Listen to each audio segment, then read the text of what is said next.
Bill, everyone talks a lot about how the players had to get to know each other and trust each other, and I'm wondering, from your standpoint, how the beginning of the season, how you had to adjust to maybe the different level that you're coaching now compared to what you used to coach, and how that has led to the improvement that the team has had as well. Yeah, I don't think it's as much about the level. I think it's, again, in retrospect, I think I could have done a better job in looking at some of our players and putting them in a better position to be successful. I think we have, tried to do that more as we've gone forward, and I think it's benefited some of them.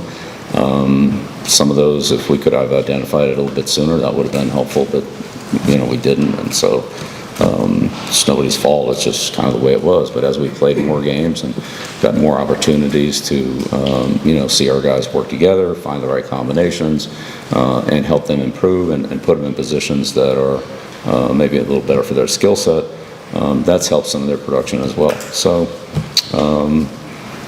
again, going back to the early part of the season, there's a number of moving parts there.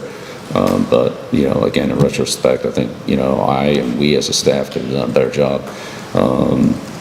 If we knew then what we know now, there's some things we would have done differently, but some of those we had to experience, and, things we thought we could do, we didn't do very well. Other things that we maybe weren't sure we could do, we were actually able to do okay. So, that's been part of our learning curve. Thanks. Brian. Bill, if you'll indulge me a frivolous one, the interlocking UNC is not a logo that's shown a lot around here, but I know it goes back to when your dad coached here. No, I think it goes back to Lawrence Taylor. It's Lawrence Taylor helmet, yeah. And did you have to request that, special, or were those around for you? No, I think we had them. I think we had that logo put on some of our gear. When you talked about some of the adjustments you made, DeMonju, big game last week, I think he only gets 3 carries today. How much of that is you guys game planning game by game, and how much of it is kind of what you answered Tim about knowing things that you can do better, week to week? Yeah, some of our substitutions are predicated on certain things, personnel groups, and other factors, without getting into a long dissertation on it. And so sometimes if things are going well, that takes a person out of a rotation or adds another person into a more playing time, more snaps. Not necessarily that one person's done anything wrong or right, but just that grouping is more productive, and that might lead to more opportunities for the people that are in that grouping, if that makes any sense. Right in the front end.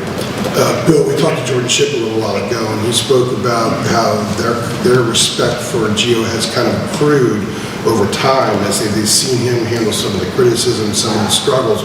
For you, what kind of conversations have you had with him about dealing with some of that and some of the outside noise, which is probably impossible for the guys to totally block out? And how has your respect for him in that sense grown over time as well? I think he's handled it pretty well. We've talked about it a little bit, but not extensively. Really, I've just tried to coach him to help him, do things that I think will help him execute better as a quarterback, or see the game, or see something that the defense is doing to try to help his execution. My focus has really been more on the coaching and the performance. I think he's a confident kid. He's a tough kid, and look, anybody that's played quarterback has, had some good plays and some bad plays, and I think he's done a good job of bouncing back from them. He's had a couple in practice, and he's had some really good plays in practice, but, he's good at moving on to the next play. And that's really what we all need to do, whether it's quarterback or any other position, is, have a short memory. Learn from it, but have a short memory and move on. Don't let it affect your confidence and your execution on the next play.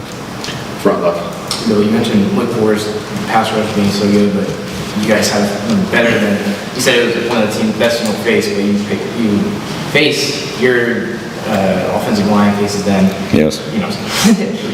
Bill, with the amount of injuries on the offensive line lately, how have you seen that group kind of come together, and even how's the defensive line prepared them for games like this? Yeah, but we have trouble blocking our defensive line. So, we see it every day. And we have multiple players, that can rush, guys like Ty and Xavier, and some of the games and stunts that we run up there are not that easy to pick up. So, that's good work for our offensive line. So yeah, we do have some trouble with them, but it's good. Again, the competition makes us better, and so we embrace it and try to learn from it.